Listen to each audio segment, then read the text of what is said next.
Inaprobahan na po ng Puerto Princesa City Council ang panukalang paglalagay ng missile interceptor o share-based anti-missile system ng Department of National Defense sa Barangay Bahili. Matatanda tinalakay sa pagpupulong sa covered court ng Barangay Bahili ang pagpapalawak ng kampo ng Philippine Navy para sa planong pasilidad, kabilang na ang mga posibleng epekto, benepisyo at usaping pang-seguridad ng proyekto.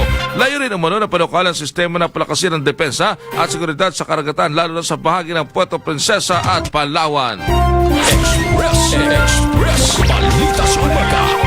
The committee report and the committee recommends for the passage of resolution is their number 675-2026, a resolution interposing no objection to the Philippine Navy's application for gratuitous special use permit at the Naval Detachment Oyster Bay in Barangay Bahili City for coastal defense regiment's critical assets and logistical facilities sponsored by the Committee on Environment and Environmental Protection and Natural Resources. We approve and second reading dispensing its third and final reading. Yan po ang tinig ni City Councilor Elgin Robert Damasco sa kanyang committee report.